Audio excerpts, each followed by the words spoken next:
예전에 이런 찬양이 하나가 있습니다. 나의 소망 되신 주. 혹시 이 찬양 아십니까? 제가 좋아하는 찬양 중에 하나인데요. 이 찬양의 가사에 보면 후렴에 이런 가사가 있어요. 밤이나 낮이나 어제나 오늘도 영원히 주만 찬양해. 괴롭고 슬플 때 낭망하여 넘어져도 언제나 주님만 찬양하겠네 라는 가사가 있습니다. 이 찬양을 한 10번을 듣고 나서 제가 이 찬양을 묵상하면서 이렇게 한번 생각을 해봤어요. 나의 소망은 당신밖에 없습니다. 오직 당신만을 바라봅니다. 나는 언제나 주님만을 기다립니다.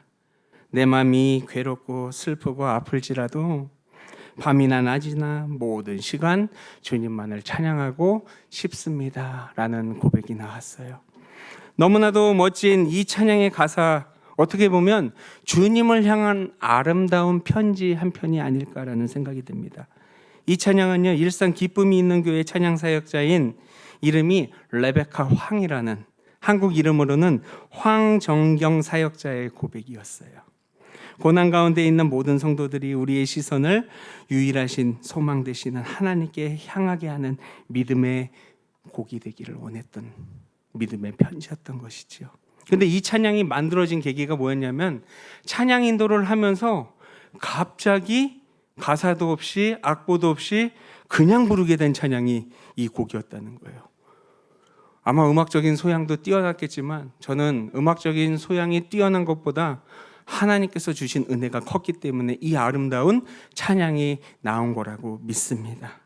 너무나도 아름다운 고백 아닙니까? 여러분, 우리들에게 소망이 무엇입니까? 우리들에게 최고의 소망은 오직 예수 그리스도뿐입니다. 오늘 본문에도 이런 말씀이 있지요. 낮이나 밤이나 우리를 지켜주시는 그분을 우리가 바라보기를 원합니다. 사실 이 이스라엘 민족들 보면 애굽의 종살이에서 해방된 백성들이었어요. 다시 태어난 그들입니다. 이제 홀로 서기에 들어가야 할 때입니다. 광야의 여정이 시작되었습니다. 사실 이스라엘 백성들에게 어떠한 능력이 있었습니까? 이스라엘 백성들이 제일 잘하는 게 무엇이었습니까? 그렇죠. 정확하십니다. 불평불만이고요. 더 정확하게 이야기하면 할 줄 아는 게 아무것도 없었어요. 그리고 굳이 하나를 따지자보면 불평불만밖에 없었습니다. 그냥 그들은 한 무리들일 뿐이고 노예들이었고 목동들일 뿐이었습니다. 근데 주님께서 약속하셨어요. 내가 너희들을 지켜주겠다고. 그래서 22절에는 이런 말씀이 있습니다. 낮에는 구름기둥, 밤에는 불기둥이 백성 앞에서 떠나지 아니하니라.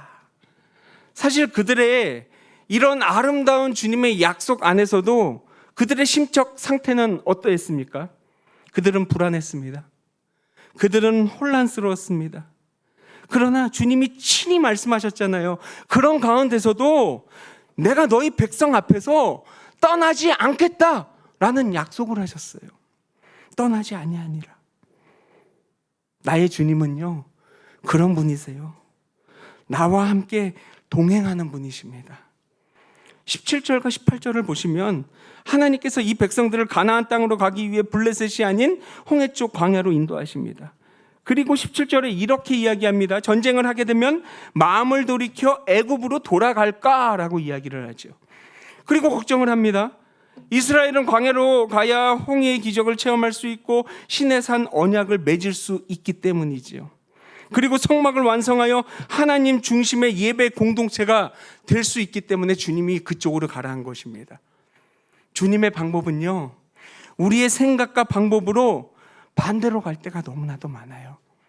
어쩌면 이런 것들이 정답처럼 보일지라도 주님의 정답은 주님의 여정과 예정의 길을 감사히 순종하며 달려갈 수 있는 우리 모두가 되어야 할 줄 믿습니다. 여러분, 요나를 보세요. 그 길이 나의 길이 아닌 것 같았고, 사실 그 길을 가기가 싫었고 너무나도 하기 싫었던 그 길의 발걸음이었지만 결국 니느웨 백성의 회개를 허락하신 하나님의 역사에 순응한 것입니다. 어떻게 보면 우리가 보기에는 이해할 수 없을지라도, 아니 어떻게 보면 이해하기 싫을지라도 주님의 방법을 따르는 것이 진정한 믿음의 신앙일 줄 믿습니다. 18절을 봅니다. 18절을 보면은 이들은 어떻게 나왔다고 합니까? 대열을 지나서 나왔다고 합니다. 그들은 질서정연하게 나왔어요. 주님은 이들을 질서 있게 인도하셨어요. 여러분, 교회 안에도 질서라는 게 있습니다. 각 사역과 위치를 분명히 주님께서 허락하셨습니다. 우리에게도 요구하셨어요. 근데 그 질서를 무너뜨리는 사람들이 있습니다. 자기 마음대로 하고 싶고, 자기 권력대로 하고 싶고, 자기 이권대로 하고 싶고, 내 입맛대로 하고 싶고, 내가 싫으면 엎어버리고, 내가 싫으면 파벌을 만들고, 내가 싫으면 음해를 하고. 여러분, 하나님은요, 질서의 하나님이십니다. 하나님은요, 정의의 하나님이십니다. 교회의 질서를 무너뜨리는 자들을 하나님께서는 가차없이 징계하십니다. 민수기 16장을 보세요. 고라와 다단과 아비람의 반역을 아십니까? 하나님께서 질서 정연하게 만드신 것들을 엎어버리니까, 그 질서를 망쳐버리니까 어떡합니까? 그들이 멸망하게 됩니다. 어떻게 멸망합니까? 땅이 입을 열어서 그들의 집과 고라에게 속한 모든 사람과 그들의 재물을 삼켜버렸다고 이야기를 합니다. 여호와께서 불이 나와서 분향하는 250명을 불살랐다고 이야기를 해요. 성경에 그렇게 나왔어요. 나의 의의를 드러내고 내 욕심으로, 내 아집으로 교회를 회하고 주님을 회하고 성령을 회하고 예배를 회하는 자들에게 분명한 결과가 있다고 주님께서 말씀하신 것을 우리는 명심하시기 바랍니다. 하나님의 약속은요, 반드시 지켜질 것입니다. 주님은요, 약속의 하나님이세요. 주님은 한 번 하신 약속은 절대로 지키십니다. 오늘 말씀에도 분명히 이야기합니다. 모세가 요셉의 유고를 가지고 나온다고 이야기했어요. 근데 왜 굳이 뜬금없이 이걸 갖고 나왔을까요? 아츠모크, 뼈를 이야기합니다. 이 유골은요, 하나도 빠짐없이 애굽을 갖고 나와요. 애굽은 요셉과 그 후손에게 결코 약속의 땅이 아니었어요. 모세는 요셉의 유골을 가지고 나옴으로써 이스라엘을 가기 위해서 구원하는데 쓰임을 받았던 그 모습을 바라보며 주님과 함께한 그의 공적을 잊지 않고 대대로 기억하겠다는 굳센 의지를 바라보게 됩니다. 그리고 말하죠. 요셉이 이스라엘 자손으로 단단히 맹세하게 하여, 맹세한다는 거예요. 맹세한다는 거. 쏴봐. 맹세하다. 근데 이 맹세하다는 말을 한 번도 아니고 두 번이나 이야기를 합니다. 단디 말하는 겁니다. 요셉이 이스라엘로 맹세케 한 것은 분명히 지켜지게 하는 것. 요셉은 살아서 약속의 땅 가나안에 들어갈 수는 없었지만 그가 죽어서라도 반드시 들어가고야 말겠다는 강한 의지, 즉 하늘의 약속은 반드시 지켜진다는 것입니다. 우리에게 하나님의 약속은 절대적인 것인 줄 믿습니다. 주님이요, 그렇게 하겠다라면 그런 것입니다. 여러분, 그러니 우리가 예배를 사모하기를 원합니다. 우리가 해야 할 사명이고 그것은 주님의 약속일 줄 믿습니다. 이제 숲곳을 떠나 광야 끝 에담의 장막을 치게 됩니다. 그리고 그들에게 주님은 큰 축복을 주지요. 근데 이때 주님께서 어디에 계시나요? 어디에 있어요? 그 앞에 있다 그러잖아요. 그들 앞에서 함께 하셔요. 그들 앞에 가시며 낮에는 구름 기둥으로 그들의 길을 인도해 주시고 밤에는 불 기둥으로 그들에게 비춘다고 약속하셨어요. 약속의 하나님이 그들에게 큰 축복을 허락하신다고 약속하셨습니다. 낮에는 구름 기둥은요, 그 길을 인도하는 것만이 그 역할이 다가 아니에요. 이스라엘 전체를 덮어서 사막의 뜨거운 그 태양빛을 차단해 주는 것입니다. 불기둥도 마찬가지입니다. 전체를 비출 만큼 하나님의 은혜와 은총이 그들과 함께 있다라는 것입니다. 즉 그 민족을 보호하겠다라는 주님의 거룩한 약속이지요. 근데 우리가 살면서 환난과 고통에 따를 때도 있죠. 어려움이 있을 때도 있습니다. 그러나 여러분, 주님이 우리를 지켜주시는 한 우리는 두려워할 필요가 없고 우리는 마음을 힘들어할 필요도 없다라는 거예요. 왜요? 주님께서 약속하셨잖아요. 낮이나 밤이나 우리를 지켜주신다는 주님의 그 약속에 따라갈 수 있는 아버지의 귀한 자녀들이 되기를 원합니다. 꿈의 사람 요셉도 보십시오. 주님을 의지하니 어떠한 고난과 어려움 속에서도 꿋꿋이 이겨낼 수 있는 그 마음을 받았어요. 사도 바울을 보십시오. 굳이 말할 필요가 있습니까? 순례의 여정 속에서 주님을 믿고 의지하니 그의 마음을 붙잡아 주시고 그의 사역과 함께 하셨습니다. 그의 발걸음을 붙잡아 주셨습니다. 감옥에 갇히는 그 순간까지도 그 약속의 순간의 길을 주님께서 예비해 주셨다는 거예요. 주님은 약속의 주님이고 말씀의 주님이심을 우리들이 믿어 의심치 않았으면 좋겠습니다. 그것에 대한 약속의 결정, 정수는 바로 다시 한번 봅니다. 22절인데요. 우리가 함께 읽어보도록 하겠습니다. 낮에는 구름 기둥, 밤에는 불 기둥이 백성 앞에서 떠나지 아니하니라. 아멘. 백성들 앞에서 떠나지 않았어요. 하나님의 임재하심을 나타내는 것, 언제나 이스라엘 백성들과 함께 하셨고 그들을 인도해 주셨습니다.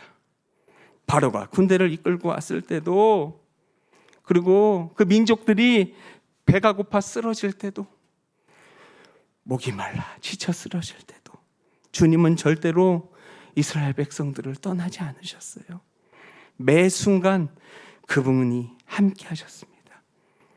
근데 재미있는 것은요, 그러한 순간 수많은 이적들을 바라보면서도 그들은 그 사실을 인지하지 못했어요. 위기의 순간마다 두려워했습니다. 위기의 순간마다 떨었습니다. 위기의 순간마다 도망가려고 했어요. 위기의 순간마다 하늘이 아니라 세상을 바라보았습니다. 이 이스라엘 백성들을 보면서 느껴지는 것이 하나가 있어요. 어떻게 보면 나를 바라보는 것 같았어요. 아니, 어떻게 보면 우리를 바라보는 것 같았습니다. 사실 지금까지 지켜주신 것 다 주님인데, 지금까지 이 자리에 설 수 있도록 허락하신 것이 주님의 사랑이 아니면 감당할 수 없었던 것인데 왜 매번 주님을 믿지 못합니까? 왜 매번 주님을 사랑하지 못하는 겁니까? 왜 매번 주님을 신뢰하지 못하시는 겁니까?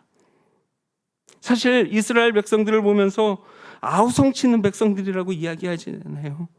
그런데 주님은 언제나 늘 그 자리에 함께 계셨다는 것입니다.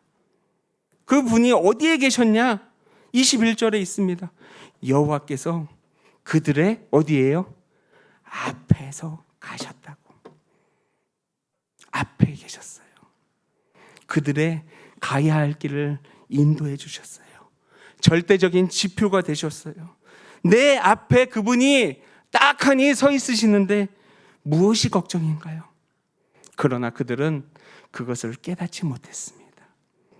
그 길을 인도하시는 주님, 그 길을 만들어 주시는 분이 주님이지만 주님임을 알지 못했던 것입니다.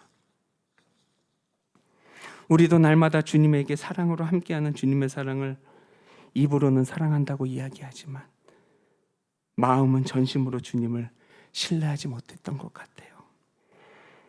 그러니 그들이 어리석음 때문에 40년 동안을 광야에서 방황을 했어야 했습니다. 여호수아와 갈렙을 제외한 모든 출애굽 1세대가 가나안 땅을 밟아보지도 못했고 광야에서 죽었어야만 했습니다. 사실 하루라도 빨리 깨달았다면 어쩌면 그 땅을 밟을 수도 있을 텐데 그런 생각이 들지 않았을까요? 근데 제가 그런 묵상을 하면서 이런 생각이 들었어요. 여러분들에게 직설적으로 한번 물어봐도 될까요? 여러분, 우리들에게 가나안 땅은 언제 들어갈 수 있을까요? 지금 우리 교회가 창립 몇 주년인가요? 19입니다. 19주년. 내년이 몇 년인가요? 20주년이요. 이스라엘 백성을 바라보려면 어떻게 되나요? 아직 21년을 더 기다려야 할까요? 아니요. 저는요, 우리가 돌고 돌아 40주년 때 그 땅을 밟는 것이 아니라고 생각합니다. 바로 지금 이 순간, 하나님이 주시는 믿음의 사인의 순간, 바로 지금이 주님이 우리와 함께하고 있다라는 것을 우리들이 빨리 눈치채고 하나님 앞에 다시 돌아와 기도해야 할 때라고 믿습니다. 온전히 주님을 깨닫고 하나님께서 원하시는 아름다운 믿음의 백성으로 거듭나는 시간이 바로 지금 이 시간이 되어야 할 줄 믿습니다. 여러분, 주님은 절대로 주님의 백성을 버리지 않습니다. 주님은 우리 베델의 백성들에게도 구름 기둥과 불 기둥을 허락하셨고 밤에도 낮에도 우리와 함께 하신다는 사실을 잊지 마시기 바랍니다. 오늘 말씀을 마무리해 보려고 해요. 모든 문제를 해결해 주시는 분은 우리 주님이십니다. 필요를 채워주시는 분은 우리 주님이십니다. 근데 항상 문제가 무엇일까요? 항상 문제는 우리들의 마음과 입인 것 같아요. 불평과 불만이 아닌 이제는 우리를 버리지 않고 떠나지 않는 주님을 향하여 기도하는 나의 마음과 입술이 되기를 원합니다. 나를 떠나지 않는다고 약속하신 그분을 온전히 의지하며 나아가기를 소망합니다. 이스라엘 백성들 광야에서 힘들고 어려웠어요. 우리 베델의 가족들도 힘들고 어려웠습니다. 이스라엘 백성들 그 길은 비포장 길처럼 거칠고 투박했어요. 우리의 길처럼 환난과 어려움이 있었어요. 우리의 길도요 광야 못지않게 험난했지만 근데 지금까지 버티고 지낼 수 있었던 것은 우리가 잘해서가 아니라 하나님이 우리를 버리지 않았기 때문입니다. 사랑하는 베델의 성도 여러분, 주의 백성을 주님께서 지켜주신다고 하셨다면 홍해 속에서도 길을 예비하신 것 같이 길을 만드신 그분에 속한 것입니다. 우리는 광야 속에서도 구름 기둥으로 불 기둥으로 우리를 감싼 것입니다. 세상의 권세 속에 우리를 지키시는 나의 주님께서 어제도 오늘도 내일도 지금 이 순간도 우리를 지켜주실 줄 믿습니다. 여러분, 우리는 주님의 백성임을 잃지 마시고 그 백성의 사랑을 온전히 누리시기를 바랍니다. 주님의 백성일 때야말로 주님께서 우리와 함께하여 주실 줄 믿습니다. 기도하시겠습니다. 우리 두 손을 모으고 진중히 기도하기를 소망합니다. 내 앞에 있는 주님을 나는 온전히 믿고 있는지,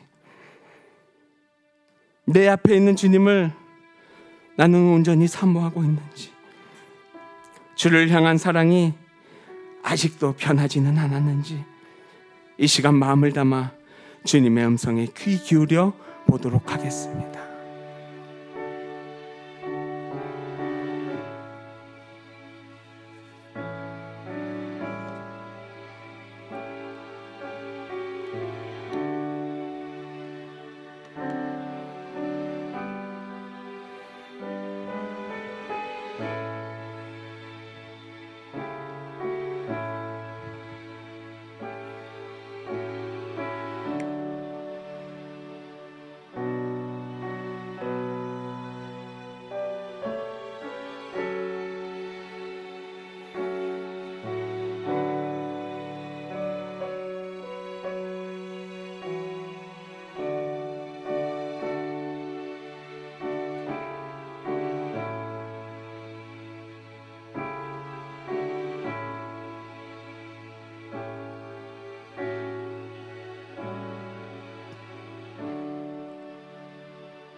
우리의 모든 것들을 아시는 나의 주님, 지금 이 순간 주 앞에 기도합니다.